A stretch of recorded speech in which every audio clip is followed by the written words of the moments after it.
Buckle up, sports fanatics. This is the Sports Chasers Podcast, your HQ for in-depth sports talk. Join host Kevin L. Warren and crew as they dissect the hottest stories, ignite debates, and bring you closer to the action. From locker room whispers to expert takes, we cover it all. It's game time, so strap in and grab a drink. The Sports Chasers Podcast starts right now. Hey, what's up, everybody? What's going on, everybody? It's another edition of the Sports Chasers, powered by the Sports Chasers Media Group. We're live here tonight, man. Hey, it's Monday Night Football Blitz, man. A lot to talk about on the college football side. We'll get into that in a minute. Top 25, the college playoff. And, man, Miami might be on the outside looking in again. Well, we'll see. We'll talk about that. And the NFL since Thanksgiving. We'll talk about those games. But before we get into that, make sure you like, click, and subscribe to our channel, The Sports Chasers, as it's well known now. And make sure you hit the bell for all the notifications. And those that listen and the sound of my voice, give us that 1, 2, 3, 4, 5-star review, 5-star review. Love us or hate us. Let us know how we're doing, as you so eloquently do. When episodes go out and clips go out, you absolutely have your way. So, hey, with that said, let's meet the crew. The Angry One is with us tonight. What's going on, sir? How's it going? Important for duty. How y'all doing out there? Sports Chasers community. Let's get it. We got a lot to get in, Kev. Yeah, a lot to get in. The DA, man, we missed the DA. The DA's back. I only got 45 minutes yet. So he's here to give us this hot college stuff going on. DA, what's going on, sir? How are you tonight? DA froze up. While he froze up. D-Dubs, how are you tonight, sir? What up, man? I'm good, man. I'm in a. There you go. Okay, yeah. You look like you're an author over there. Hey, chill. That's right. Sports Chasers. That's right, man. It's the Sports Chasers. That's what we do. That's what it is. DA, can you hear us, sir? He still can't hear us. We'll get into that. Hopefully, he can hear us here in a little bit, man. Like I said, a lot to talk about in the world of college football. College football is doing what college football do. They're creating this mess, and there's no adults in the room. No adults in the room. And no mess. It's not a mess at all. It's not a mess at all. This is what they wanted. What they wanted. They wanted the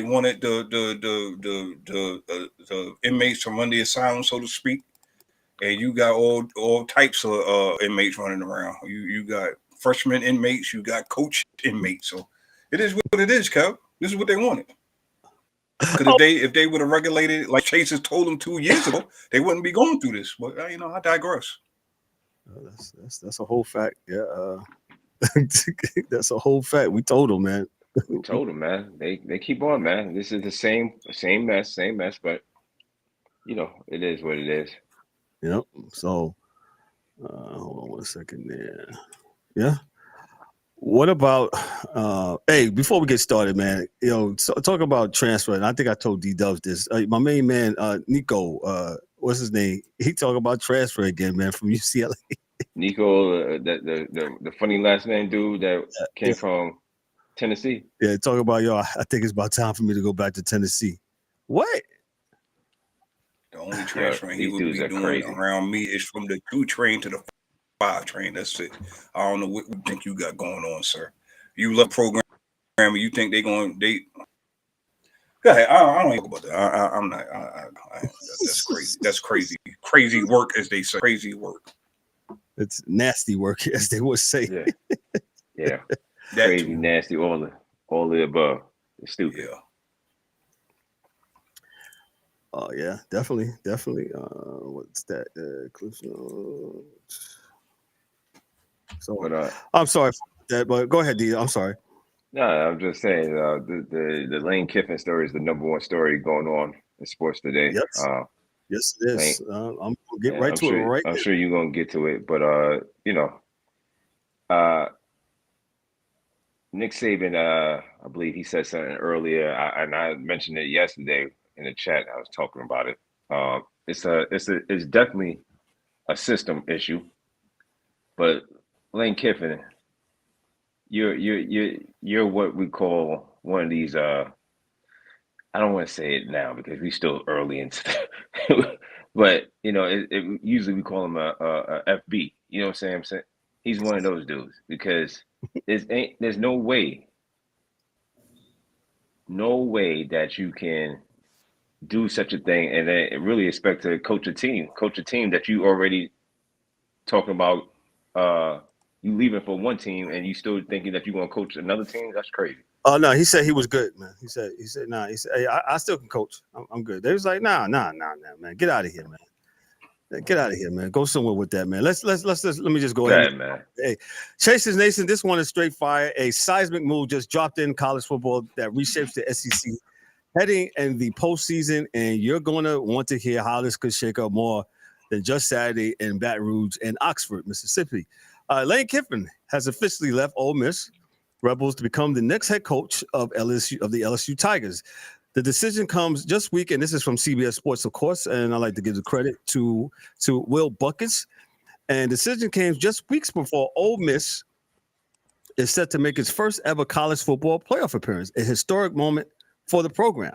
Kiffin finishes his Ole Miss tenure with a 55-19 record over 6 seasons, including 4 10-win campaigns. As a result of the abrupt departure, Ole Miss has elevated defensive coordinator Pete Golding to head coach, expected to lead the Rebels into the playoff. Many of Kiffin's offensive staff, including several assistants, are expected to follow him to LSU, leaving Ole Miss scrambling to retain or replace key personnel ahead of the postseason. The move has already sent shockwaves through the entire SEC coaching carousel, forcing several programs to reevaluate their plans as coaching dominoes fall. So, stop it. DA, we can't see you, but we can hear you. But go ahead as you try to fix. You know what? I realized something I was funky with this, but yeah, it doesn't work on Chrome for me. But that's a different topic. Yes, sir. Don't cry for me, Argentina. You guys know what's going on. I've been saying this for years, right? I said it from the start. Yeah. First off, you guys get mad at the kids, not mad at the coaches. Who is more egregious now? When we go back to all the things that everybody said about these coaches, these kids wanting to leave and do that and do the other thing. So what? They could leave in the middle of a motherfucking game. Excuse me. I'm sorry, I ain't been in a while, but yeah, they could leave in the middle of a game now. Because you're about to get up on your first championship. Possibly. You're in the playoffs. Now, maybe Laney knows some other dudes don't know we wasn't going to win the championship anyway, so I'm going to bounce. Right? Because you would rank top 5 last week? Yeah. Top 10? Yeah. So if you don't think you got a chance on winning the national championship, and I know that he says, I'll coach, because they all can coach. Everybody can coach, but it's all about will the kids go follow? That's where it's coming from now. So will the kids follow you when you run out of there like how the coaches leading men out lions out the cage and they run out on the field? Will the kids run after you if they know you leaving? Now, I've heard in different cases in the past in different sports, in basketball, what dudes would just explain to the kids like, listen, man, we here at this level of football. I'm getting paid this much money. I thank you guys for all you did for me. And, I'm a job at the next level wants me, and this is how much they willing to pay me. Right? And you say, the kids, for the most part, I understand, but it was good. They just don't want no surprises, dog. Now, I'm not sure this was a surprise, one. I don't really believe nothing any of these people say on television, which is number 2. 3, he might have told these kids weeks ago. Listen, man, this LSU chumpy, they paying me $7 million a year here. These cats here about to give me 14. Everybody in that locker room be like, yeah, coach, I got you on that. That's another $7 million a year. Nobody's going to be mad at you. Nobody's going to curse you out. Nobody's going to do nothing. Because that's a good lick. I think that's a good lick. I think everybody can say, in all honesty, hey, that's I can't be mad at that. But you're about to get this bread. And I don't think no one has a problem with that. But I think that they're making this up to be something that it's not, right? I'm not mad at Laney. I think Laney if he was going to be the one to do it, he would be the most likely to do it, first and foremost. 2, he's in a place that's top 5, even though I thought, and I said this, I think the last time I was on, that I believe that Laney was probably going to get enough money to not have to leave, but maybe they wasn't ponying up, right? Mississippi is not to be disrespectful, folks.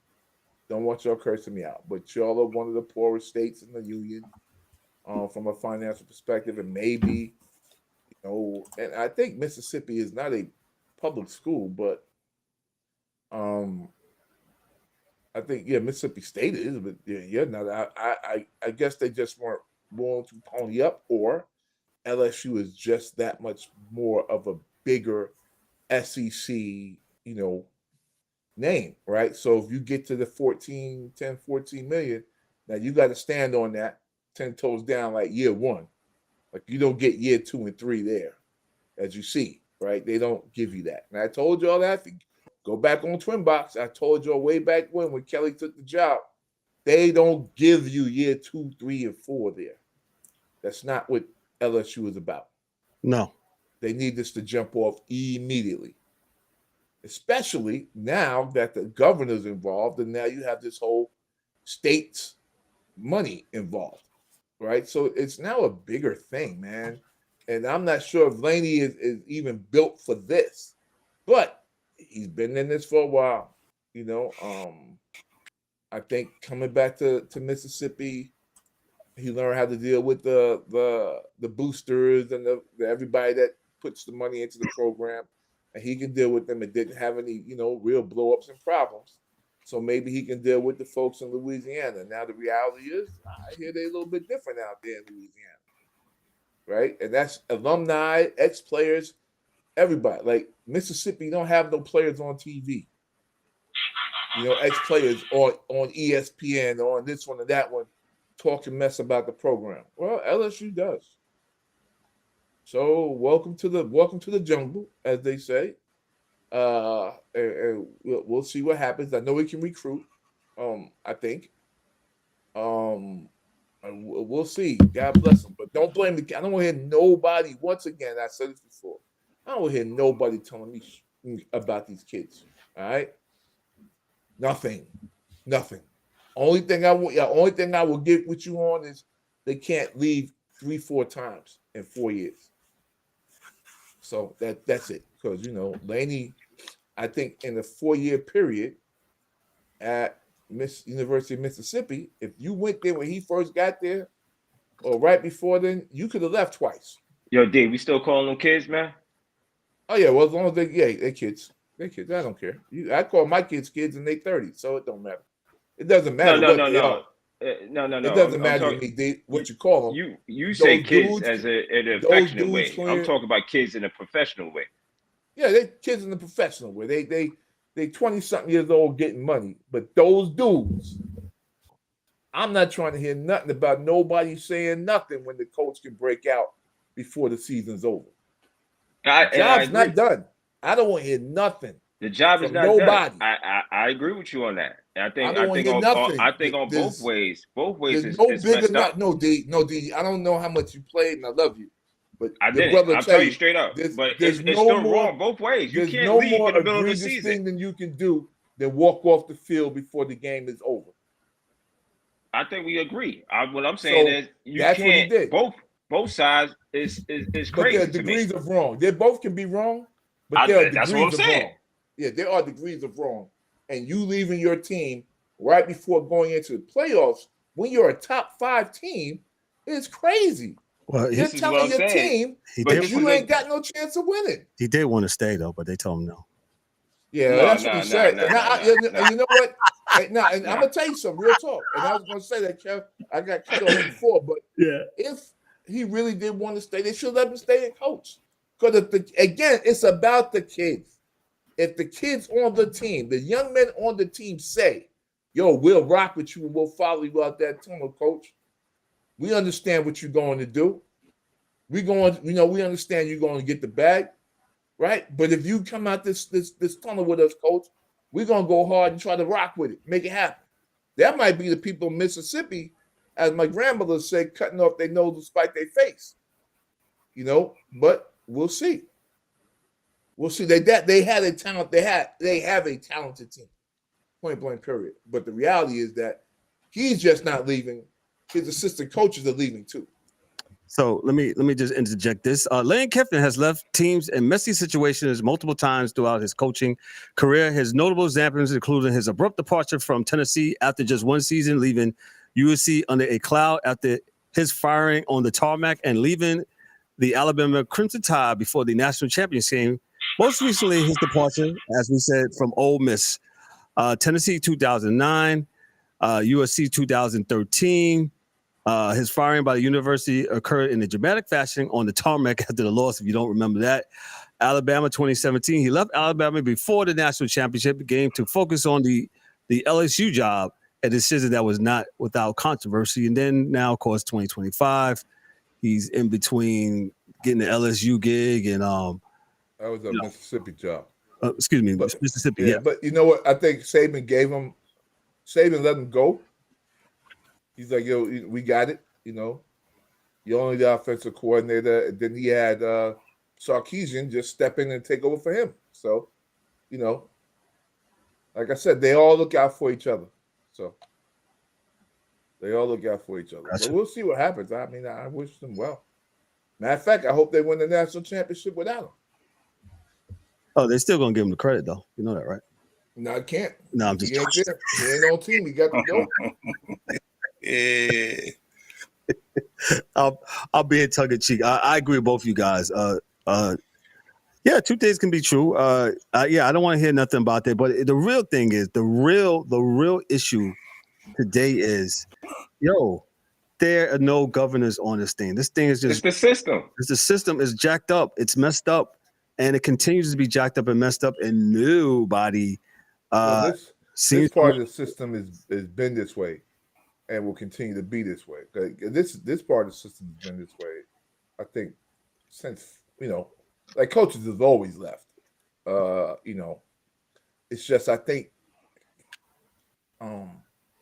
like Darryl, I agree with Darryl 110%.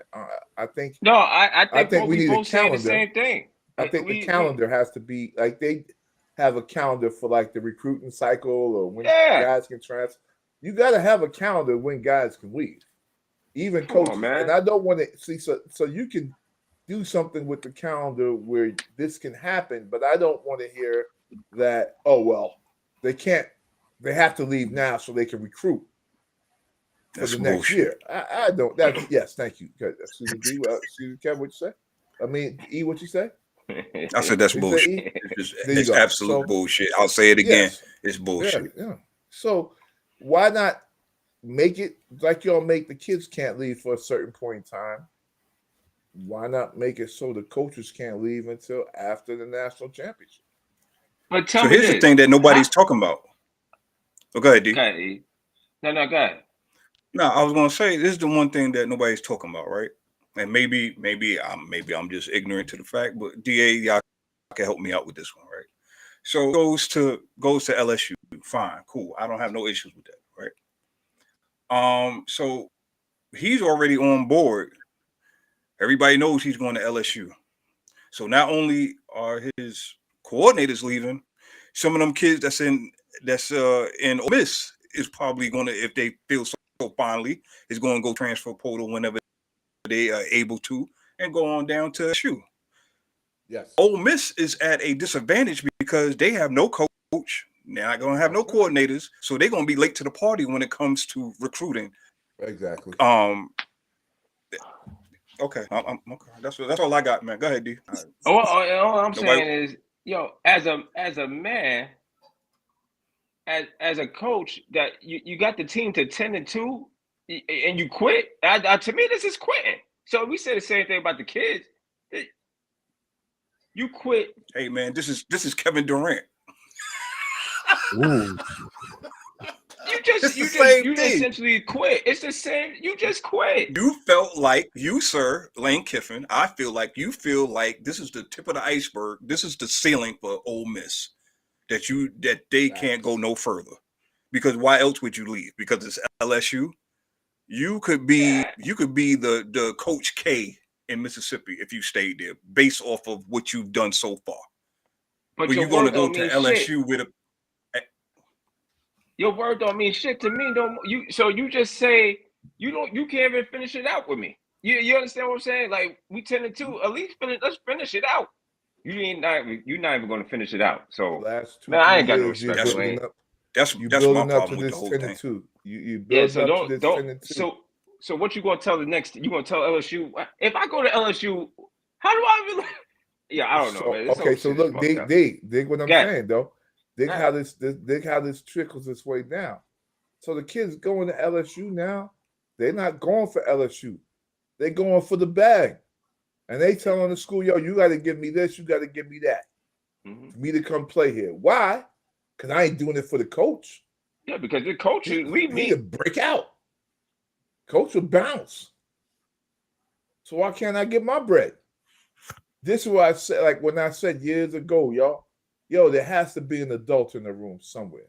Ain't none right now. Yep. Somebody got to be the adult in the room, and I expect it to be the adults. Yeah.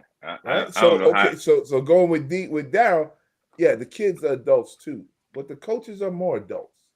They've been adults for another 20, 40 years than the kids have been adults. Those kids are 21, 22. You guys are 45, 50 years old making these moves. How are the kids supposed to act differently if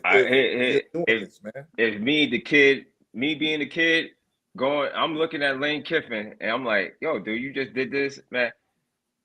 Keep it tall. You're not gonna leave me like that. So I'm gonna go somewhere else. Right. So either you're gonna go there, you're gonna say, how much bread you paying me? Right.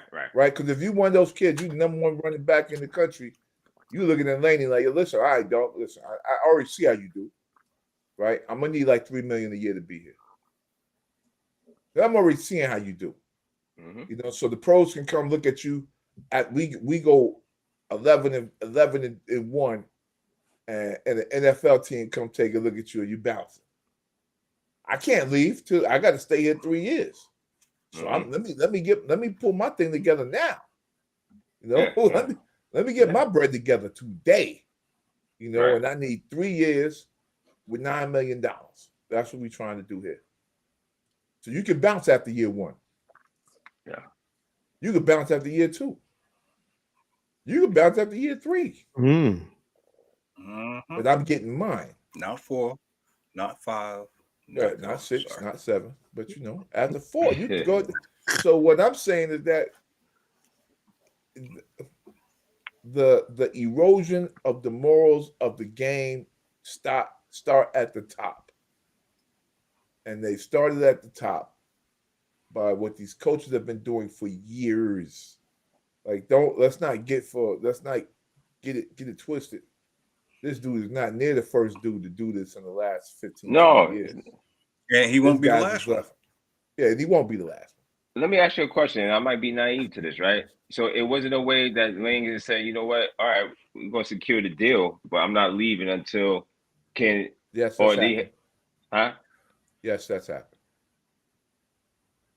Yes, that has happened where coaches stayed. They coached out the last game of whatever it was, and wait till the next season. What was the rush? I don't know. I'm not in Mississippi or Louisiana, but somebody told him something, and he had to bounce. I just want to know what the rush. What was the rush that you had to put? You had to put the suitcases down right now. Somebody told me we need you out here now. You know what I'm saying? And that's probably because of the SEC thing, right? To stop another SEC team from winning, I guess. I don't know. I couldn't tell you, man. I don't know, man. I couldn't tell you. I got absolutely positively but no. If this goes with your theory, like you said, right? Don't let no other SEC team. I'm just saying. I don't know if that's it, Kev. I don't know. Right. I got no idea. No, I got you, man. It's just I don't know. It's just cosplay and just crazy that we're dealing with this. And like you always been saying, we've been on 7 years. You've said it every year. This doesn't have to be this way, man. But they they choose to be in this chaos, be in this mess. And, you know, there's no definitive. D-Dubs gave an awesome way of how they can actually fix this. Actually, y'all, your hybrid, your DA's hybrid plan of regulation and Daryl's D-Dubs plan of making it like the NFL, it would be a win-win-win situation. You wouldn't have all this stuff. Well, these guys don't care. Kev, they don't care. Well, yeah, it's obvious. That is quite obvious. It is obvious. Yeah. You know, and that's what I'm saying. We the fans, you know, I don't know. I know I'm preaching to the choir, fellas. I just feel bad because I'm like, yo, you guys don't seem to understand. Like I heard for the last year and some change, dudes was just smashing these kids, and I'm like, yo, believe me, they are doing no worse than the grown-ups are doing. No, you're right, D. You're right. We gave the ones that don't start in the games because of the bowl games and all that stuff. The coaches, the money, the NIL stuff, the coaches, all that stuff kind of made this to be. And this is why where we're at, and this is where it's like, you know, perpetuate. That's what you're looking for, right? Perpetuate. Yes, thank you, sir. That's my dictionary there. Thank you. Thank you, Webster's instead of Warren's. Well, you know, it's sad, man. That's all. Yeah, but I when I do get back from my thing, I got another email from my boy about that other thing I'm working on that has a lot to do with this. Is these other positions, non-grad student positions that schools are now throwing up, where kids are like, yo, you know, graduate assistants that are, you know, so if Kev is the head coach of the team and Kev wants to get at Daryl, who's playing at Townsend State, Eric is the grad assistant, and so Kev don't have nobody on his squad. The coaches, they can't contact Daryl. Or he can have Eric call Daryl and say, hey, we've been looking at you here at Big State, and we would like you to transfer here when the portal opens. This, da-da-da. And then when the portal opens, because people are wondering, like, gosh, how do these kids know to get in the portal and that somebody's going to want them when they get there? This is not the lottery, folks. Nobody's jumping in if ain't nobody there. Nobody's jumping in. I mean, you have a few fools, like you had that cat from Tennessee who was trying, and he wasn't even jumping in. What he was trying to do was fight for some money that, you know, he wasn't going to get. But so Daryl, being a running back at Townsend State, you know, one of the best running backs at that level of football, you know, Big State. Eric is a grad assistant. Eric calls him, says, look, we're going to take you if you go on the portal. And it's far more involved in that than I even know, right? So if you get in the portal on this specific date, how do they know to get you on that date or whatever it is? But it's not just happenstance.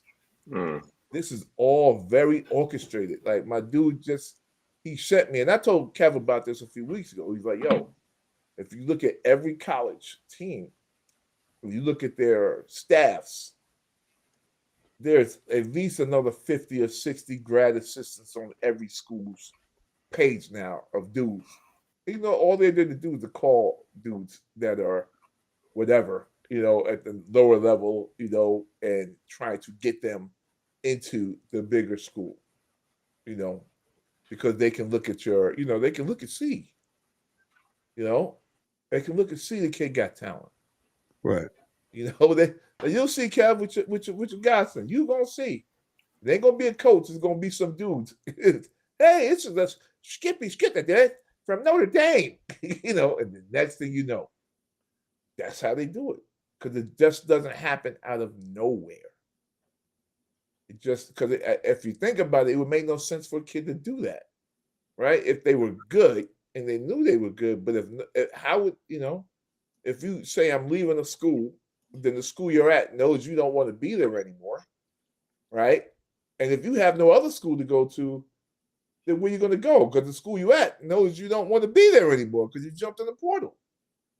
So there has to be somebody waiting for you on the other side. And how would you know that if the coaches can't get in touch with you? None of the coaches on that roster can get in touch with you. Matter of fact, there really is no time to based upon the calendar. Based upon the way it is. There really is no talent, no time to. So who does it? So, it's all a game, man. It is. It's all a game. Yeah, I definitely agree. And it's you said it well. You said, man, they don't have no interest in fixing it. They like it. They like it just the way they do. Yeah, because if they did, they would have fixed it. Not that hard, Kev. You know what I'm saying? You guys are officers of the law, so you know.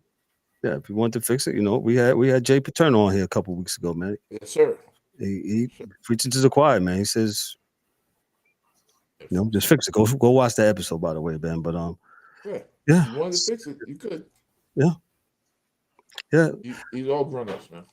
All grown-ups.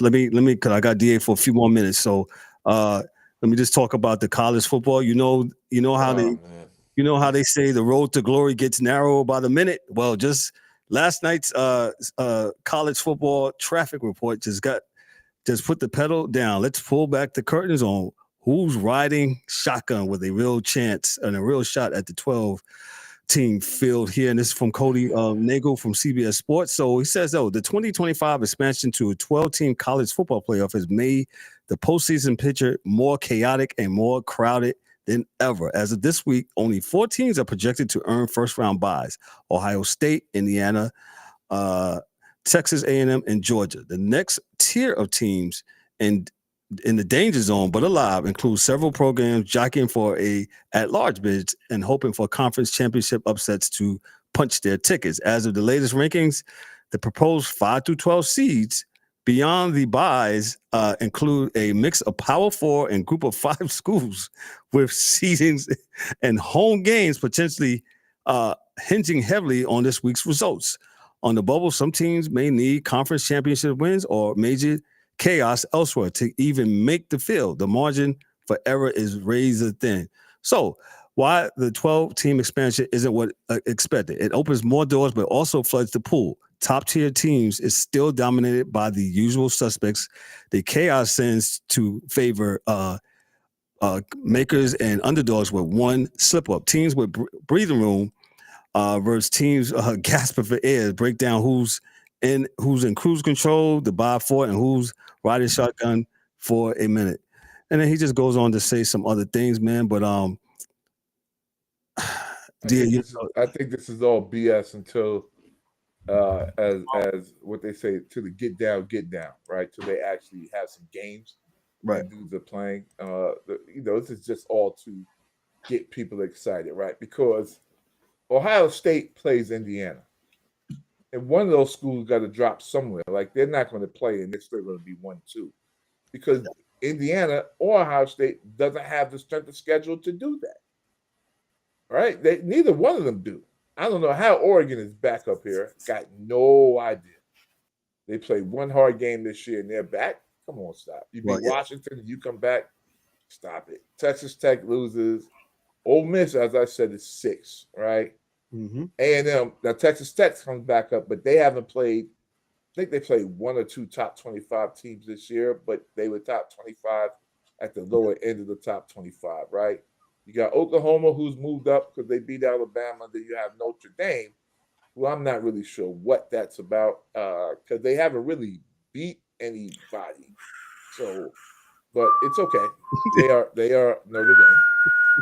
Alabama, BYU, then you got Miami, who I believe should be there, right? But I also could say that Vanderbilt, Texas could be there. Like, they played well. Virginia is one of the – now, if we're going to go by what these guys say, the hottest teams, like Virginia is one of the hottest teams in the country. You know what I'm saying? Vandy, hottest, good team. Miami, they seem like they playing like they was when they beat Notre Dame. Mm-hmm. They're playing the same way, right? They're back to where they need to be right now, right? So we're going to drop somebody out for James Madison. This is what you're telling me? You're going to drop any of those teams up there out for James Madison. This is what we doing, sir. That's shout out to James Madison right off of Interstate 80. I got no problem with them. When they can play, dog. But I don't know if they'll win the game. I don't think it'll. I'm not sure. Depending on who they play, it may not be good TV. Oh, but this is what you wanted, parody. No, it wasn't what I wanted. No, it wasn't. What I wanted was James Madison to have their own league where they could be the champs of every league every year until somebody comes up to get them. North Texas, Tulane, all those schools would be in that mix. All those schools would be in that mix. Navy's never going to win the national championship, man. Oh, but the wishbone. They're not. They're not. The wishbone. Is the Navy or Army? They're not. They'll play a good game against Notre Dame. Oh, Army Navy this week. That's it. Yeah. Good game. But most of those teams are kind of evenly matched teams. That's why it's a good game. That's why BYU, Texas Tech is a good game, because they're evenly matched type of teams. So James Madison, Miami. That wouldn't be a good game. It'd be a good game for about the first half, because that they're a good team. They got a good system, and they got good kids there. They're gonna go hard because we them dudes. But then after a while, some of those dudes on Miami side are really 6'8", 320 pounds. And you always say, D, go to a college football, go to a Division I school. You'll see. D-Dubs works at a Division I school, and he can tell you the difference between some of the University of Charlotte 49 athletes and some real big boys at a SEC school or ACC school. Go ahead, D-Dubs. Yeah, you see the difference when they come out that tunnel, when they get off them buses, man. You're like, whoa, that's what I told D one day. Even with the girls' game, kids are that big. You don't know kids are that big. Yeah, there is levels to this game, man, and that's why I just wanted to be fair. I want everybody to play against the level they're in. This is why I always say that to my brother. I say, Kev, if dudes want to watch some good football, you can look at the Division I championship, the Division II championship, 100%. Division III championship, because what you're going to have is some of the best football, because you'll be playing against equal schools that are, both, at a specific level. They're recruiting the size of the guys they get all the same. The coaching is of course different. Some are going to be better, some are going to be worse coached. Mm-hmm. But you'll see what that is, And I give you props, Ohio State's defense is dead serious. But if you look at their record, how many offensive have they played that have been dead serious? Well, you wasn't here for a couple, and D-Dub's kind of been taking up your banner, and he was like, "How does Ohio State and who else, D-Dubs? You said how did they?" No. UNC Charlotte played Georgia. Yes, okay, that's what it was. That's what really ticked you off, and he was like, "How do we get this at the end of the year?" And they playing, and this is sometimes what bothers people who watch college football. I mean, then you got ideas like D-Dubs and DA with this relegation thing and kind of making it kind of like an NFL formula. So we don't have to have 12 people in some room in Tallahassee or whatever. No, you'll just be like, hey, you know what it is? 12 teams from this power, whatever, 5 rankings, they will be in the school. That's what it is. Let the Big Ten and the SEC, the ACC, and the Big 12 play. Yeah, and then you have the other one, the Big Sky, whatever. They have their own. Let them do what they're gonna do. Yeah. And then if you want to do relegation, hey, if you want, hey, come on up. And then if you get listen, dog, if them schools from the Big 12, if them schools from the Big 12 think they're good enough to play with the SEC teams, then show us. But if not, you're gonna be playing James Madison. It's easy to me. This is a no-brainer. TCU. Yeah. Look, I'm sorry, Dion. TCU. Until Colorado shows me something, Dion, you're gonna be playing JMU. All right, that's what you're gonna be doing. And hopefully you can beat them. And hopefully you can. If you can't, then you are where you belong. Stay there. You will stay there. Well, you are where you belong. If you don't beat them, right? So like a double-A team That's doesn't right. move up to playing in the big dance, right? You can't take a double-A baseball team and just drop them in there, let them play against the Dodgers. It's not going to happen. The Binghamton Mets. Binghamton Mets. You can't do it. It's not going to happen. Real quick, D, before you get out of here, I know you got to go. Ohio State, and that's the drum I've been beating on. They haven't, the season's over. I said they haven't faced no adversity except, I guess, early in the season, and that was really, not really. They haven't played nobody. Are they really that deal? We'll see. That's the great thing about this. So if you, and I'll go on this note, when you haven't seen any adversity and you get in the game and you get some, most times those teams don't fight back because they can't. They haven't. They don't know what to do. Right? Correct. So if they get down by 10, they haven't been down by 10. 17. How is this team going to act when they get down by 10? And hat to the back, Matt Patricia is trying to get them, back into it. And he calls a good defensive game, But again, it's almost so crazy that I think and I said this is similar, I bet if North Carolina played them, they beat. But Bill Belichick knows everything that Matt Patricia is going to do. Right? And so he'll be able to scheme the hell out of them. And you'll be wondering why, they would beat them, right? It's because, Bill Belichick knows exactly what Matt Patricia's going to do. And again, this is no hate on nobody, but this is just the reality. It's just the reality. And it's the truth chasers telling the truth. Yeah. Truth chasers holler at us. It's just hard, but I think I'm gonna say, just to put put my bow on this topic, I would just say this: people, y'all can slam me in the comments, put it in the comments. All good. Put it in the comment section. I will be always what they say. It's better to lose early than to lose late. Well, I'm gonna say this: Ohio State, if you lose to Indiana, you drop out the playoffs altogether. That's how I would do it. Ooh. One of them is going to get dropped somewhere, and there's going to be a whole lot of beef if somebody don't drop somewhere, right? So if Indiana beats them, then yeah.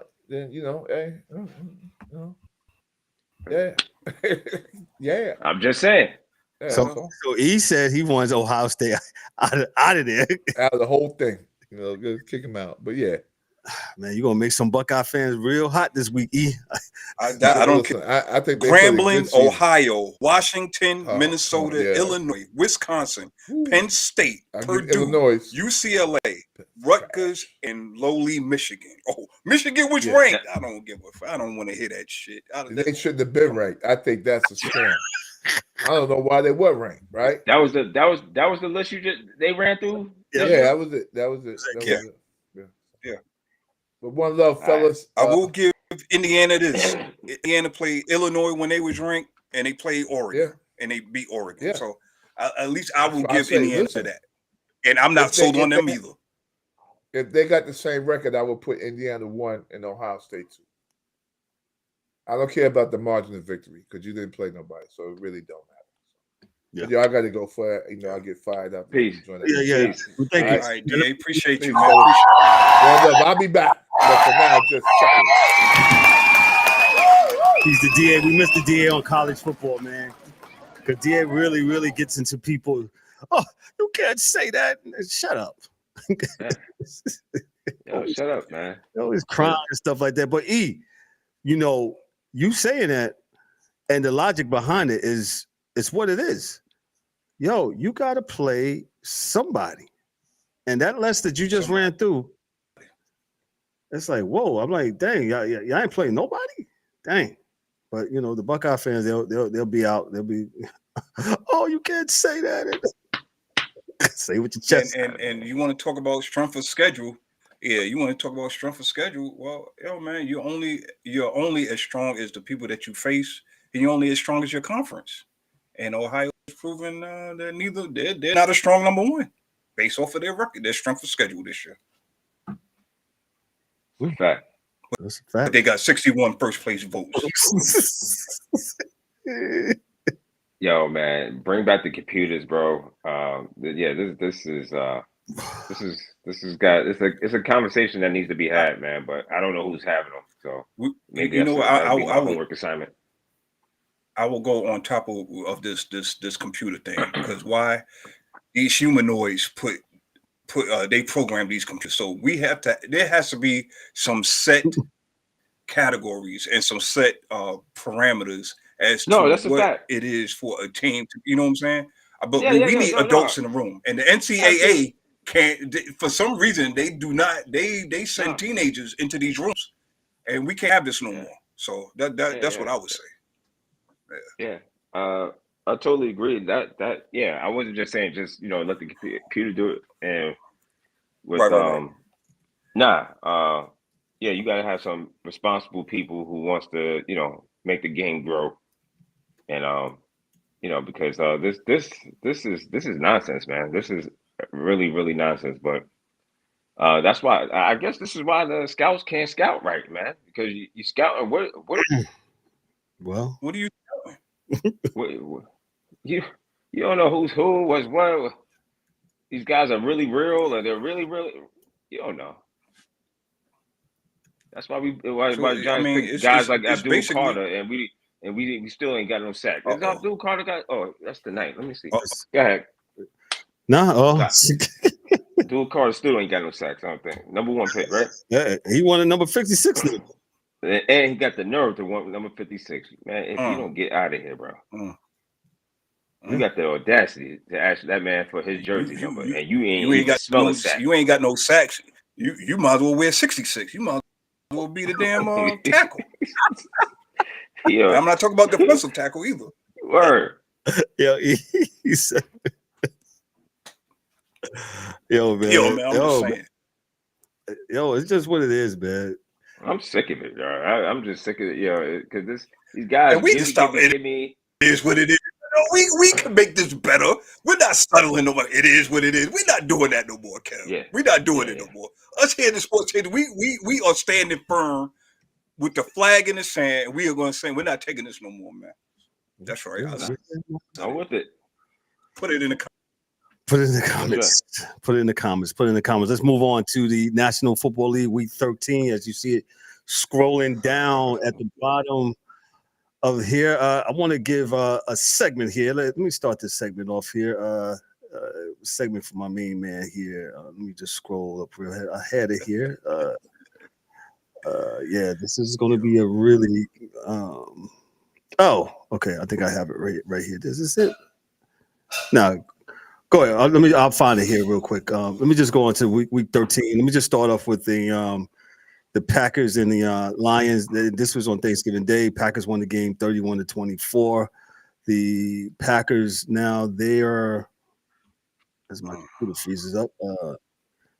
Right. I know, right? Packers are 31-24. The Packers are 8-3-1 with that nasty tie to the Lions. To Dallas, and then Lions are 7-5. So. We got Ryan coming through. So we'll just talk about that game real quick. I'll give it to E. Your thoughts on the Lions and Packers. No.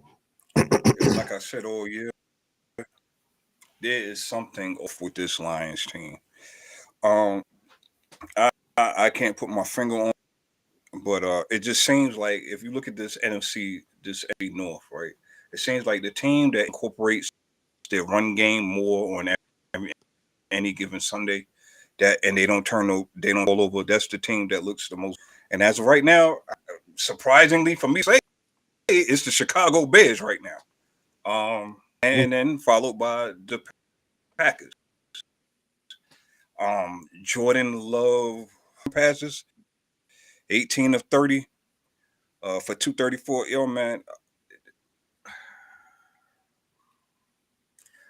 Will say that I'm not sold on Green Bay, and I cannot believe I'm saying this. I'm not ready to say that, but I will say that I'm more concerned with Green Bay and Detroit than I am Chicago at this point. It seems like I don't know. It seemed like Chicago's firing on all cylinders, and that could be because they're the new team of the pack, and we generally like rooting for the new guys, the new beat. But yo, man, I don't know. I really don't have a whole lot. Jared Goff, I mean, he was 2026, 256, 2 touchdowns. But they stopped that run, man. And again, whoever that can't run the ball, they don't look like themselves. So Detroit, they put they put 20 with 20, 24 points. I don't know. They're missing something. I don't know what it is. We talked about this weeks now. But Green Bay got to win. You say they got that nasty tie. It's been a nasty loss, so I guess they go with the tie right now. We'll see. All I can say is shout out to Green Bay, Detroit, and handling business, man. Yeah, I think. Can you guys hear me? What's up, Yes, Ryan? sir. Yeah. Yes, Ryan. Yeah. What's up, fellas? Ryan? How you? Good, man. Good, guys. Good. Yeah, I think the problem. And I don't want to say it's a problem because the last couple of years, Detroit they've just been really good, and their efficiency was always really great, especially in the red zone with the two-headed monster with the running backs. Like Montgomery's not getting as many carries, and rightfully so. Yeah, rightfully so because Gibbs is a game changer. And I'm not knocking that. I'll probably do the same thing. But what's happening is they're not as efficient in the red zone as they once were. Whereas in Dan Campbell, that dude he goes for everything.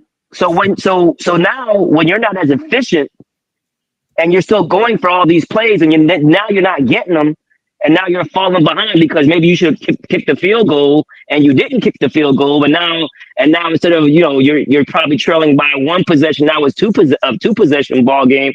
That efficiency is not there, and in the game with Green Bay, you lose your heart and soul of the team. I know the run game is there, but the heart and soul of that team is St. Brown. So he wasn't there. And not only that, they don't have the tight end is gone now. He's out for the season. So it's not the same team. So if you don't have the same team as far as efficiency wise, you can't coach the same way. You can't always go for everything. I mean, dude, just like I don't understand where these teams don't even want to kick field goals. I mean, there was one game I forget who it was.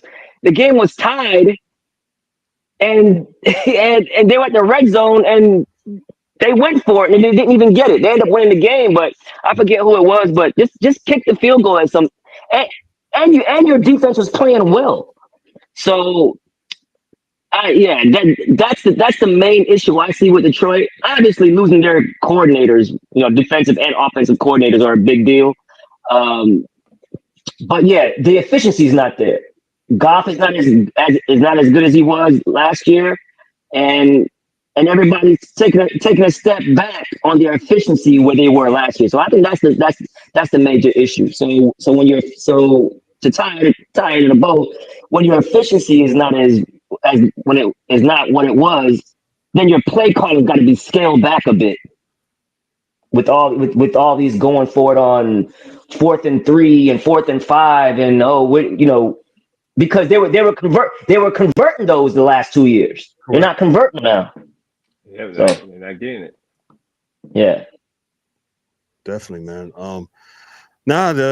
It's Green Bay and Chicago looks like they're gonna be duking out, for that central NC's. So really, go ahead, you're laughing. Yeah, and what up? Oh, and in the comments. Yeah, and make no mistake about it. Nobody wants Detroit in the playoffs because they're still explosive.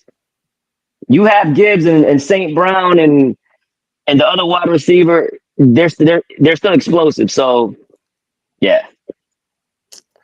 Definitely. Let me move on to the next game quickly here.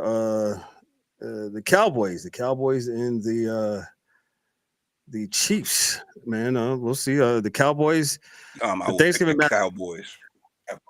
I know, right? The Dallas Cowboys and the Kansas City Chiefs wasn't just another game. It threw a spotlight on the grit, discipline, and just how margin of error it is when the playoffs hopes are on the line. The Cowboys, they beat the Chiefs 31-28 on Thursday, Thanksgiving Day. Dak Prescott outdueled Patrick Mahomes. Prescott was 27 of 39 for 320 yards, 2 TDs, 1 interception, and was not sacked. Mahomes still threw 4 touchdowns, including a 4th down scoring strike to Rasheed Rice, but it wasn't enough as Kansas City's offense went cold for long stretches. The Cowboys outgained the Chiefs 457 yards to 362, converted 56% of their third downs versus 38% of the Chiefs.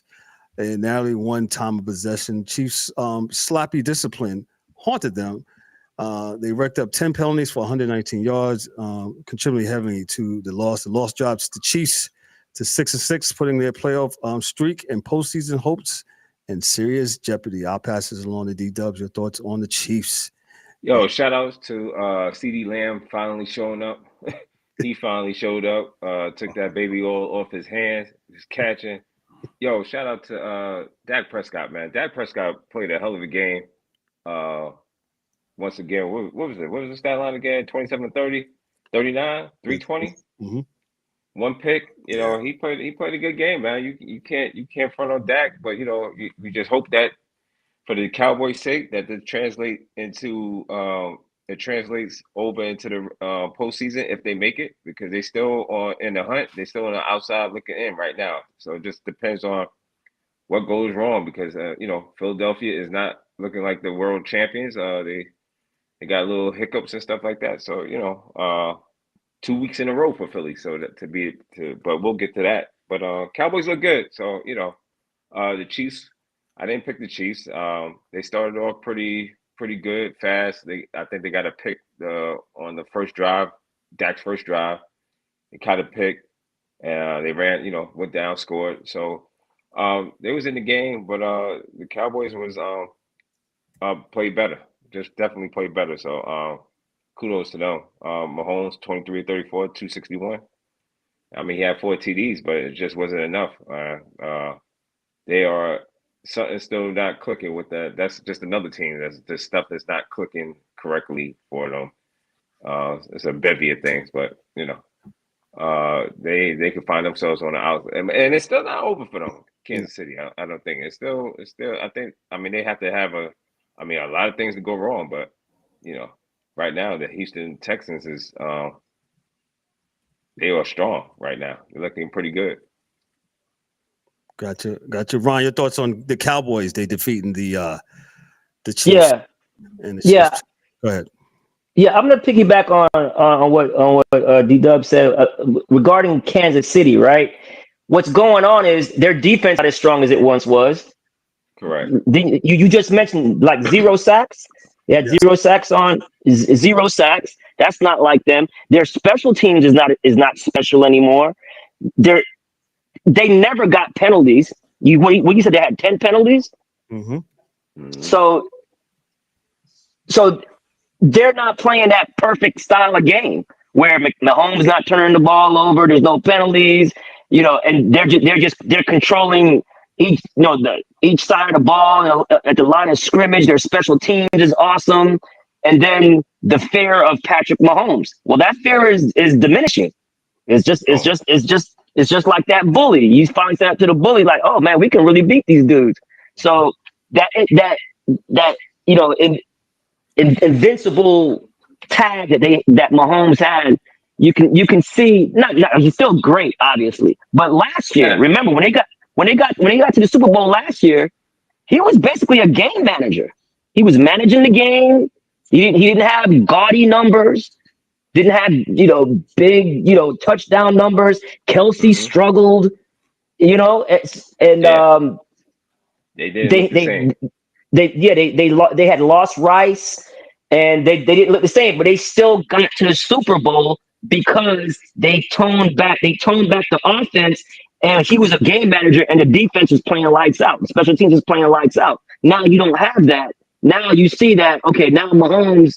Now I gotta revert to going back to throwing four touchdowns and getting all these yards a game. because the defense is not holding up.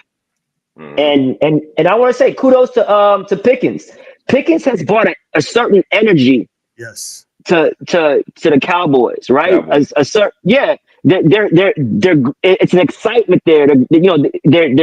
They're gravitating towards Pickens with the big catches and because remember, he didn't really have a great game. I mean, he had but all the catches that he had was like were timely catches. Yeah.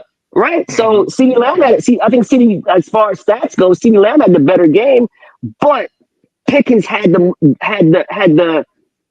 plays that the plays that extended the drive. Exactly. So shout out, they're running the ball better with Williams. They're running the ball better, and their defense is starting to play better as well. So and not only that too, man. The Cowboys,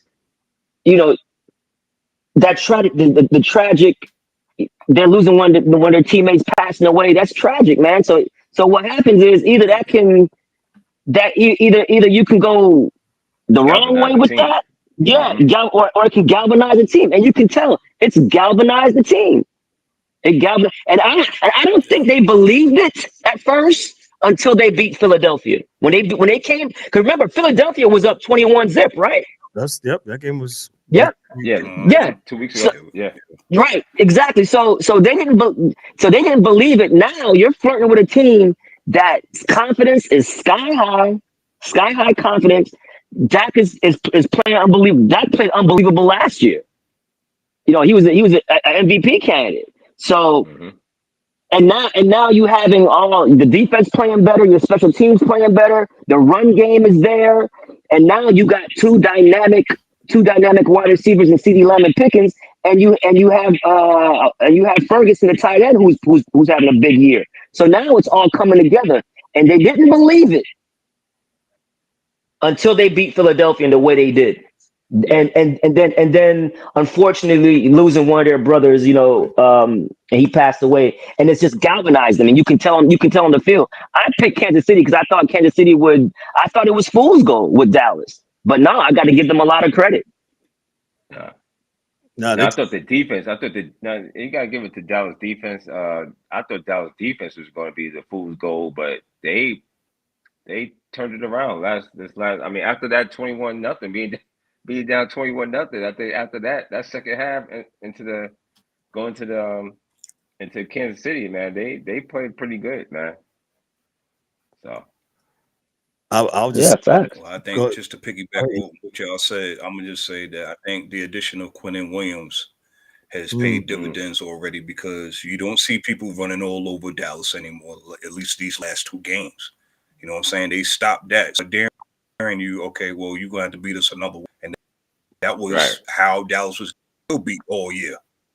So credit to the owner there for making that in his pocket. So hopefully, we'll see if that will continue on. But I agree with what y'all said, man. Just spoke on that last week about Dallas, about them losing their teammate. It's either going to sink or swim. So they got that. It's us against the mentality, and we'll see how far they take it. Yeah, definitely. Let me move on to the next game. Was it this game? Let me go to the Black Friday game first. The Black Friday game, the Bears, the 9-3 Chicago Bears now. The Bears dominated on the ground, rushing for 281 yards and scoring 2 rushing touchdowns. That ground game, powered by Kyle McNonagy's 130 yards and a TD, and DeAndre Swift's 125 yards and a TD, was the story of the day. This was the first time since 1985 that 2 Bear rushers each eclipsed 100 yards in the same game. Quarterback Caleb Williams went 17 for 36 for 154 yards and with 1 touchdown and 1 interception. Not flashy, but he delivered a key 28-yard TD pass to Cole Kemet to seal the game. If you saw that on the defense, the Bears forced turnovers and stymied the Eagles' offense, maintaining control and limiting big plays. The win improved Chicago's record to 9-3. extending their win streak to 5 and bolsters their position atop the NFC. This is no fluke. It looks like this is momentum. I'll start with Ryan. Your thoughts on the Bears and what's wrong with the Eagles? Or if there's anything wrong with the Eagles. But you spoke on it last week. You talked about the Super Bowl malaise. They're just. I actually think the Eagles are going to be all right. To be honest with you, I mean they still have the talent, they still have the firepower, and I actually think they'll get it right. They just got to get into the dance. They get into the dance, they're going to be formidable. But like you said, give Chicago credit. Caleb is not turning the ball over like he did. Nope. And that's number one right there. Winning the turnover battle. That's football 101. If you want to win the turnover battle, and they're doing a good job. He's making plays. The run game with Swift and the rookie it's a two-headed monster, man. And they're moving the chains. They're controlling the time of possession. So yeah. And they're executing on third down. Their third down percentages are really good. So they're capitalizing on teams' mistakes, field position game, controlling the clock, and with that run game. And Caleb is not turning the ball over. So that's where it starts. And they're doing a good job. The play calling is right where it should be. Rolling Caleb out, letting him use his legs, but not run crazy and wild and improvising all the time. Getting so it's a good balance. It's a great balance. It's a great balance. Hey. Right, I know you saying, it's a malaise they might be, but they might want to wake up though, man. That defense, you know what I'm saying? They let the Chicago Bears over 200 yards rushing, but 100. What is it? What's this guy? Kyle Montgomery or 22 carries, 130, the rookie. 130 yards? Yeah, he's a rookie. Yeah, and Swift. Him and Swift. Man ran the ball on a Philadelphia defense that's supposed to be. That's what they told me that they was. That's what they're doing that against everybody though, and that's why their record is the way it is. This is true. That run, but I mean, kudos to Chicago in their run game. They sticking with the run game. They're not making Caleb Williams do too much because he was 17 of 36, 154 yards. So he did have a pick, but yeah, one pick for Caleb Williams is good. Yeah, that's good. That's good. I mean, he'll take and that. and no fumbles. Yeah, he'll take that. He'll take that. If this Chicago run game is real like that, they're gonna be a problem because they're gonna control the clock, dominate it like that. It could be an issue. So a real problem. So, but kudos to what's the coach name? Ben Johnson. Yep. Yeah. I think, like I said, we've been saying it last couple of weeks, man. I think Chicago's really winning due to him, and I think once they get that get everything clicking, man. Chicago looking good, man. Don't make no mistakes. And was Ben Johnson was the offensive coordinator for Detroit, right? Is that correct? Correct. Mm-hmm. Mm-hmm. Yeah. Sure. See, so right. So you see what's going on. Yeah. So you coaching matters. No, it does. It absolutely matters. But like I said, man, like Philly just gotta get to the playoffs, and I think they'll be all right. Nobody's gonna want to see them. Yeah, in my opinion. Yeah. Because they're still. I think they're a game and a half of in the division against the Giants. So what's who? I believe. You mean on the Cowboys? That'd be funny. Oh, the Cowboys. My bad. I'm like, wait, man. I apologize. Half a game up on the Giants are playing. I was like, that must be like 109 games up on. My apologies. I'm here watching Ryan trolling on here tonight. Nah, I only troll y'all when it comes to the Knicks. Yeah. But yeah, my apologies. I meant Dallas, but I think they're a game and a half, and yeah, so it is looking like, if, like you said, if Philly doesn't get it together, it's looking like whoever wins that division is going to make the playoffs, and then whoever doesn't might be out. Might be on outs. Yeah. So I mean, like I said, we got 5 more games to go? Yep. So right, yeah. So we'll see. Yep. Let me this next game. E, did you have any thoughts on this before I move on? I'm sorry. All I'm gonna say is I agree with what was said. I still will say what I said last week and the week before. Barkley does not look the same. I think if Philadelphia is to move forward and possibly win another chip, or at least get back to the Super Bowl, we're going to have to see another Philadelphia Eagles team, because what we saw last year is not present this year. That running game that was so special, it's not there. Yeah, got you. Their offense is very vanilla. It's as if they don't want to. It's as if they know they're gonna make the playoffs and they don't want to show you nothing. That's what it looks like. But I know it's not. But I know it's not that, because you got to make the playoffs. But there's no movement. There's no motion. There's nothing exciting about it. The tush push is like, I'm like, okay, I mean, it's, but there's no creativity with the offense, and that's why players are the offensive guys who are talented, the AJ Browns, the Devontae Smiths, the Saquon Barkleys.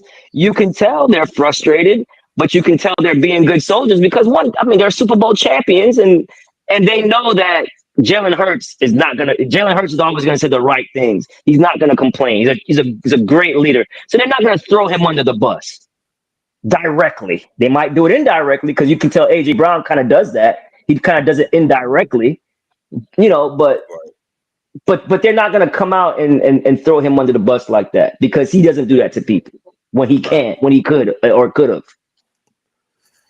Got you. Let me move on to this next game. Next game, I'm not going to spend a lot of time on it. I just want to focus on the NFC North here. So the Bengals the other night, this is Thanksgiving night, they defeated the Baltimore Ravens 32-14. This game wasn't even close. They delivered a solid performance, completely.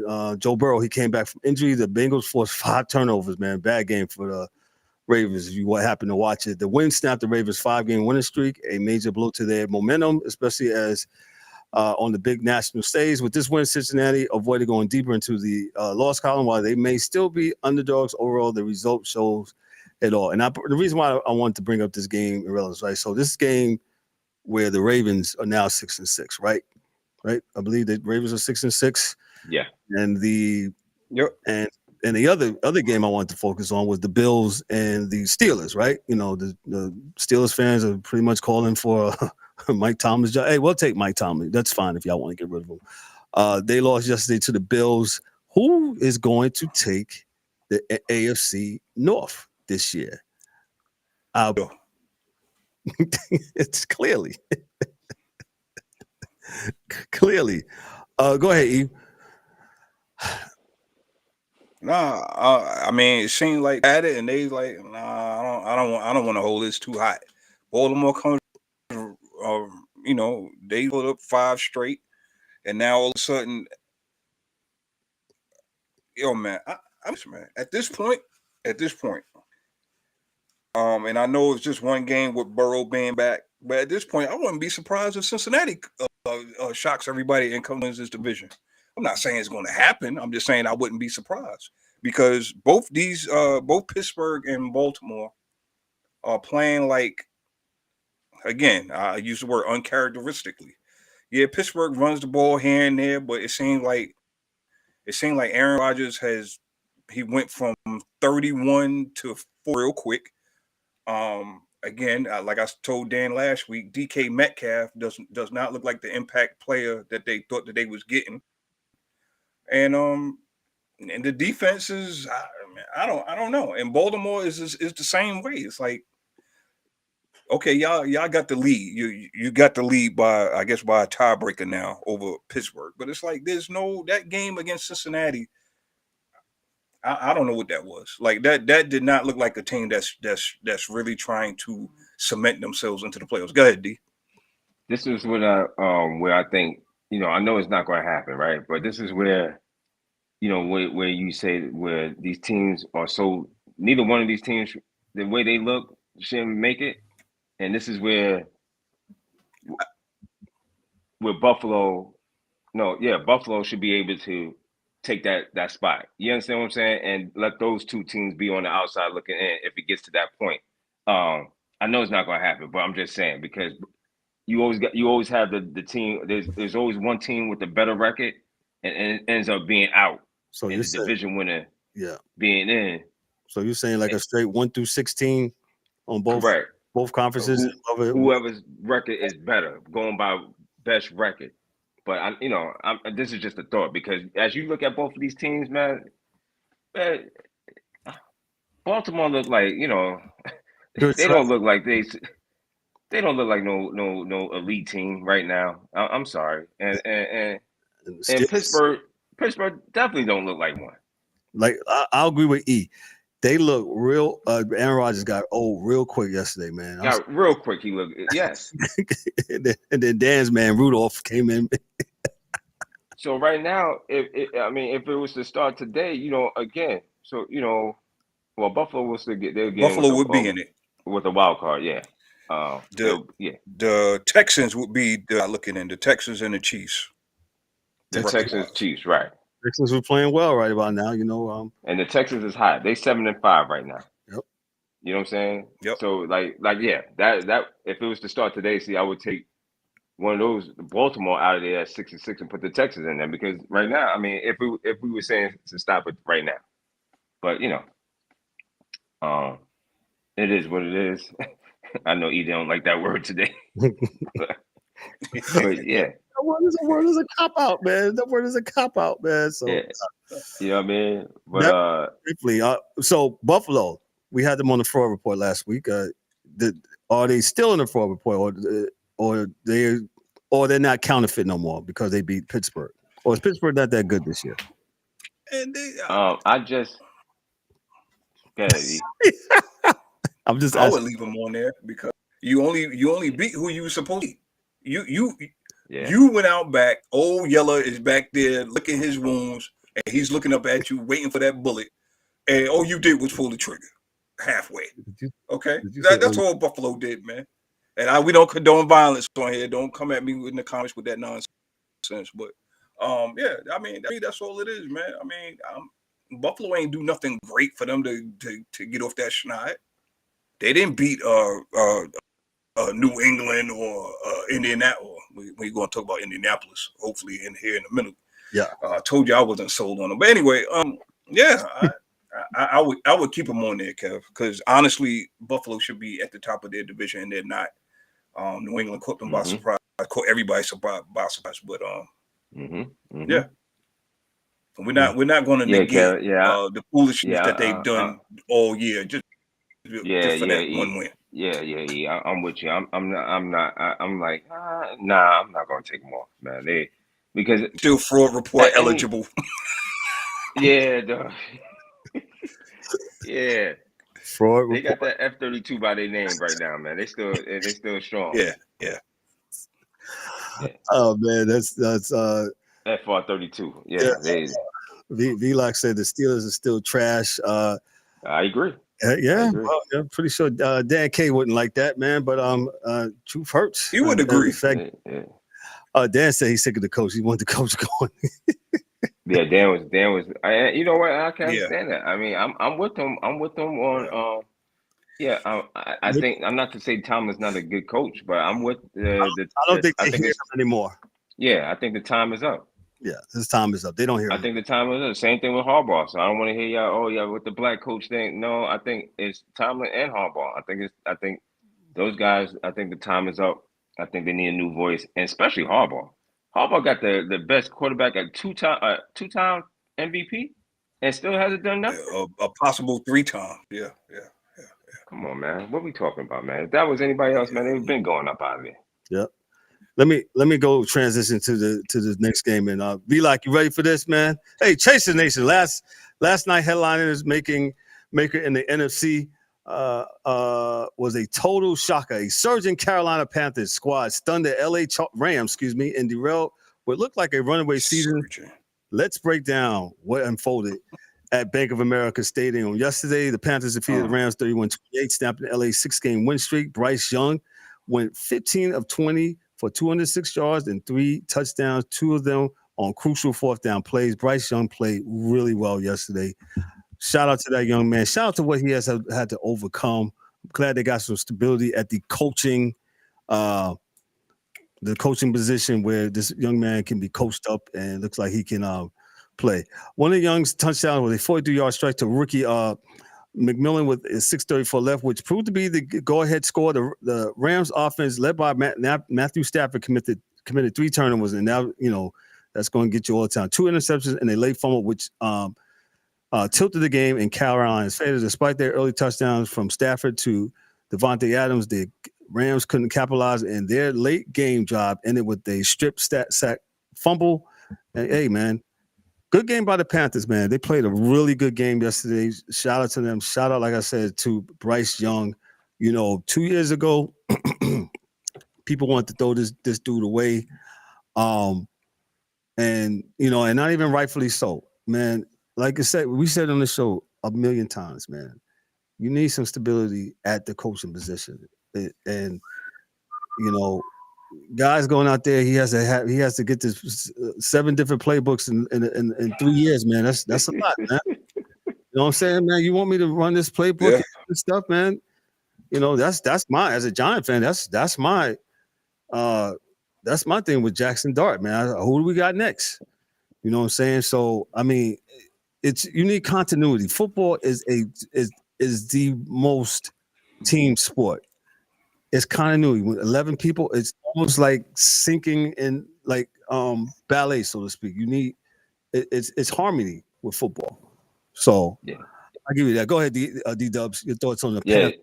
Yeah, shout out to the Panthers, man. The Panthers did an absolute phenomenal job. I mean, you gotta say Bryce Young, his continued resurgence, as far as getting himself back. He made some pretty nice throws yesterday. It was some really good throws yesterday for him. Got everybody involved. Who else we got? Bryce was 15 of 20, 206, 3 touchdowns, quarterback rated 147.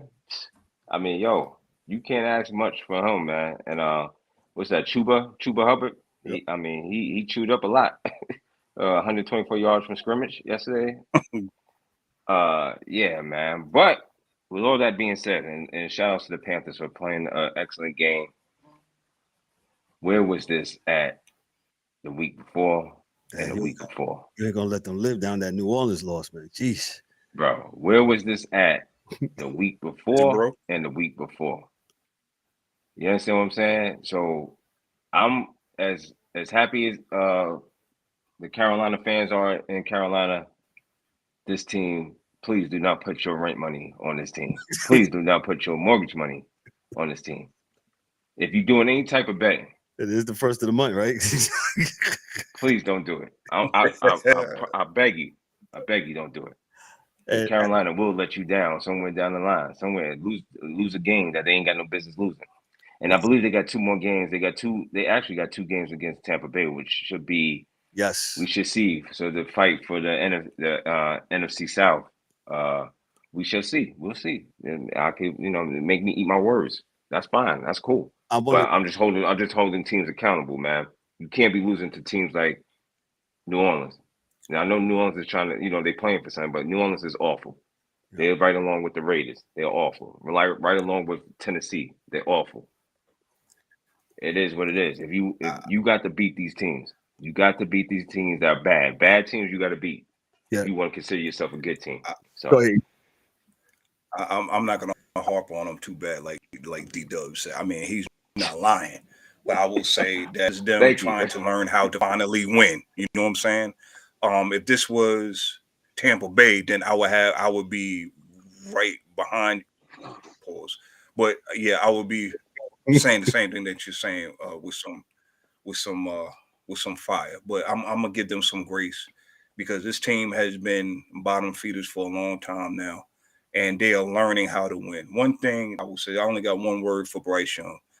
He looked awfully confident on that field yesterday. Where that's been I don't know. It sure enough was getting a week before. However, I've seen, and not just him, I've seen a team that it looks like they went to practice. They practiced what they practiced, right? And they went out, seen how plays was being executed. They seen success with those plays, and it grew. And again, we always say, yo, man, the best thing outside of a tight end for a young quarterback is a run game. And actually stuck with the run. 40 rushes for 64 for the team. Yo, man, this is all you need to do, man. You don't turn the ball over. You play solid defense, and you play the time of possession game. That's all you got to do. And those are the basics of football until you start getting and better players and things of that nature. But Bryce Young looked awfully comfortable. He looked awfully confident. And hopefully this will pan out for the rest of the season for them. And the Rams, this was a bad loss for y'all. I know you came all the way online. I don't want to hear that shit. Everybody got to cross country somewhere. This was a bad Hey, they loss. say that every year. People were claiming y'all the top of the NFL. Oh, don't nobody want to see the Rams. Well, Carolina won't have no play in them anymore. And may be in the playoffs. So yeah, this is what I love though. It's the parity in both. Yeah. You do not know who is going to be. Nobody is clear cut. Somebody could stand tall this week. They back on their knees and on their back next week. So we'll see. But it was a great win for Carolina. Be black in them Panther fans. Salute to y'all. And yeah, but this was a bad loss to the Rams for the Rams in my opinion. Yeah, it's always about keeping him upright. Yes. If Carolina can keep him from getting sacked and pressured, he's accurate, he's confident, like you said. It's just keeping them upright. It's the same thing with Caleb. You keep them upright and they're not running for their lives every 2 minutes. They're going to make plays. You see it in Tennessee. They can't keep Ward upright. It's about keeping your quarterback clean. You keep your quarterback clean, you're going to have some type of success. Right. Eventually. Good point. So Carolina, they're on the outside looking in. They're 7-6. The Rams are still top of the NFC. And I agree with you. Somebody maybe has told David Tepper to relax, shut up, and just pay the bills. And yeah, he's been really quiet. So he's up there going in Myers Park restaurant saying, why does my team suck, man? Yo, man, you're chill, man. So rightfully so. So maybe somebody's gotten his ear, man, and told him to just chill out and whatever. So let me go to my last game here. The Indianapolis and the Texans, boy. A healthy CJ Stroud, he provided a glimpse of what Houston could look like in December and January if he just stays healthy. A healthy Stroud was a suffocating defense, could carry the Houston Texans pretty far. Nico Collins ran 7 yards for the tiebreaker score early in the fourth quarter. Nick Chubb added another touchdown run, and Houston's defense came up with a late stop to help the Texans preserve a 20-16 victory over the slumping Colts. And he says this: I feel like I'm knocked off some rust and back rolling, said Stroud, who improved to 3-0. And at Lucas Oil Stadium, we're super dangerous. We lost close games against some really good teams early. But he says if we can find a way to win some close games after Thanksgiving, we'll put ourselves in a position to be wherever we want. And shout out to their backup, Davis Mills, man. That's what you want for your backup, just to come in there and, not only be serviceable, man, but he won, and he looked good doing it, man. I can't get Ryan here. Go ahead. What you mean? Act like he know what he doing as a backup quarterback? Yeah, that's what we asked for, man. That's all you want.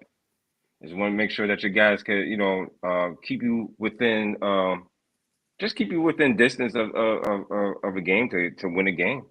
I mean, that's all you want. You know what I'm saying? Until your main guy gets back, and he came back, and they get another win. So kudos to the Texans. Texans are looking good, man. They're looking really good. They're putting it all together. That defense is definitely looking really strong. So,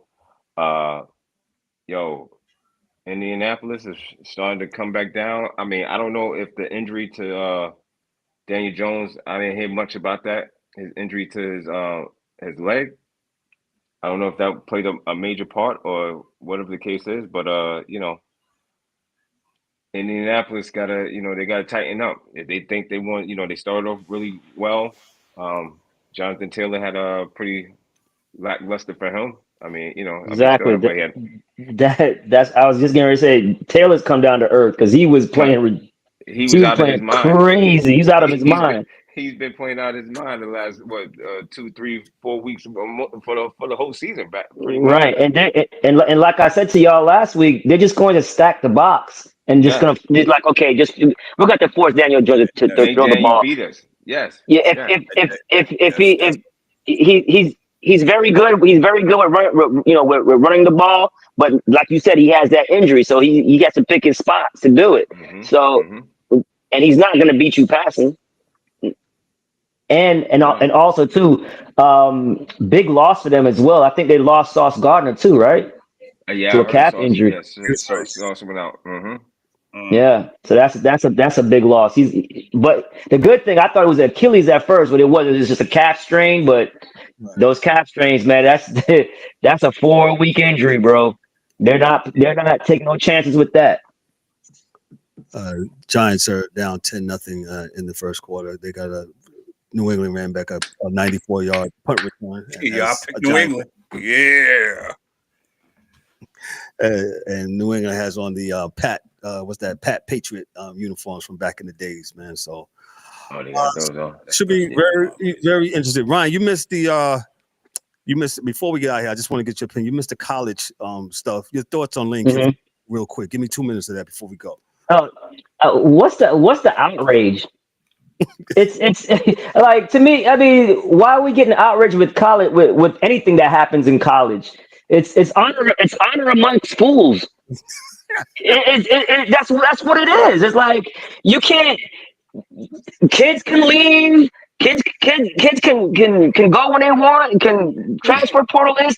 Coaches can leave. It's a mess. Teams are firing coaches mid season, telling them to go away with $50 million buyouts. Look, Lane Kiffin got an offer from LSU for almost $100 million. He can't turn that down. He just cannot. And it's a way better program. He's gonna get way better players. Let me tell you how good Lane Kiffin is. He was at FAU for 3 years. I just said that earlier. And they won. Who the hell goes to Florida Atlantic University, my alma mater, and wins football games? Lane Kiffin did. For 3 years, had a winning record, won their conference. He's that good. Now, I understand. I understand Ole Miss doesn't want him to coach, but damn that. I'm not gonna cut off my nose to spite my face. He's already freaking leaving. If he wants to freaking coach him, he can probably try to win a championship. Let him do it. Who gives a rip? I don't care about that. Everybody's doing is the whole college. Everything about college football is dirty. Everything. Hey Ryan, you don't care, but they try to run that man off the road today. So. Yeah, that shit ain't funny. Hey, it's not funny, man. But they try to run the man off the road today. Like what are we talking about, man? It's serious business for these people, Brian.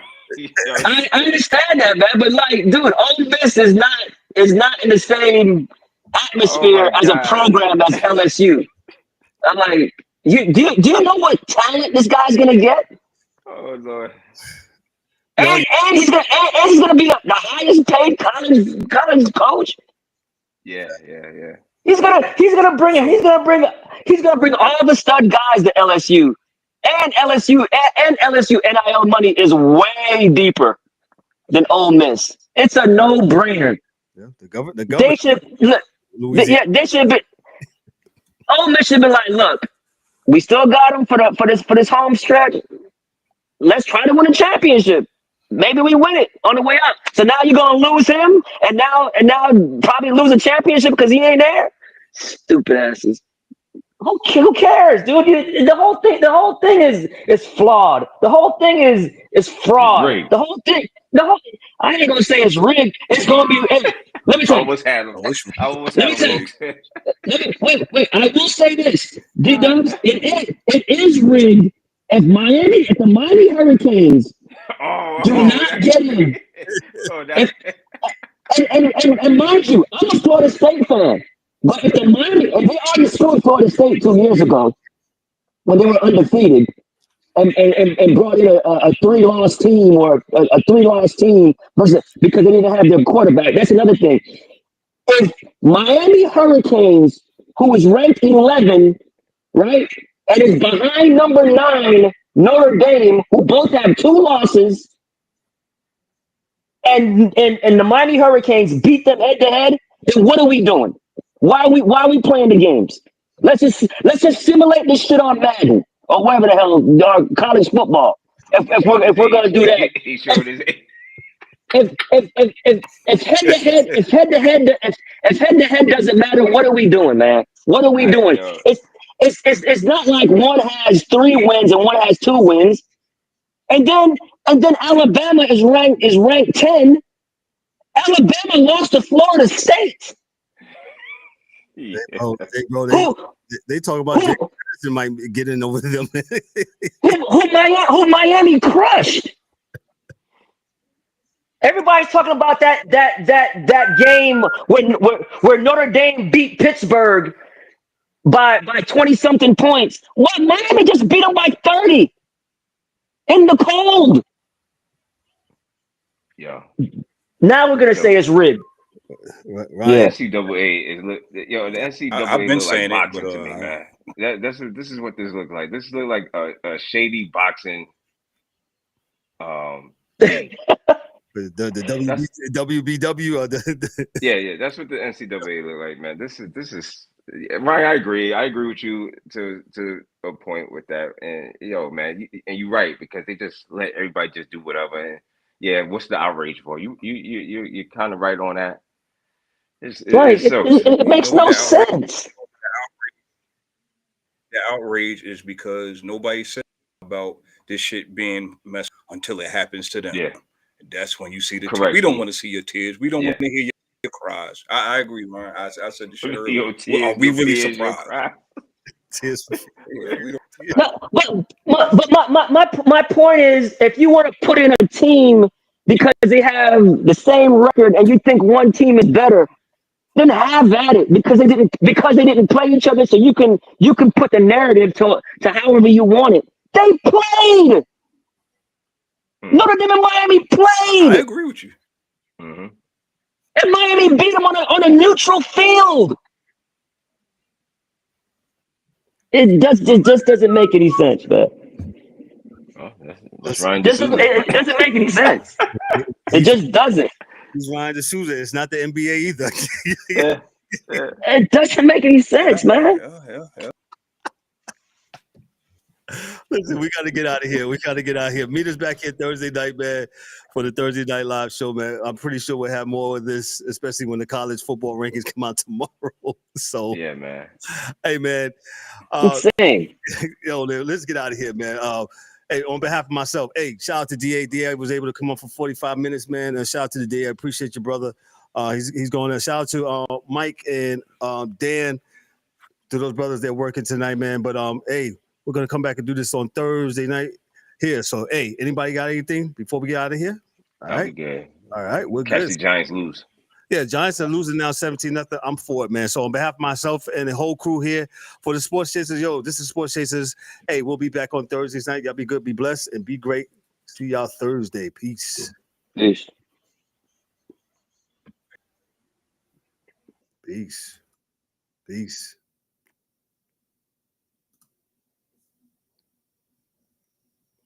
Well, my thing ain't working.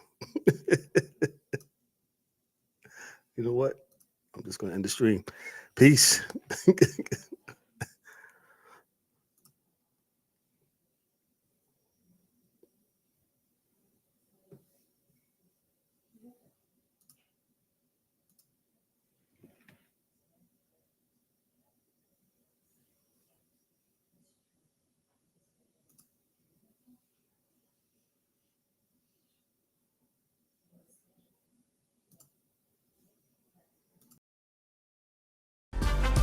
That's a wrap for today's episode of the Sports Chasers Podcast. Don't forget to subscribe on YouTube and your favorite podcast platforms, and connect with us on all social media channels for exclusive content and updates.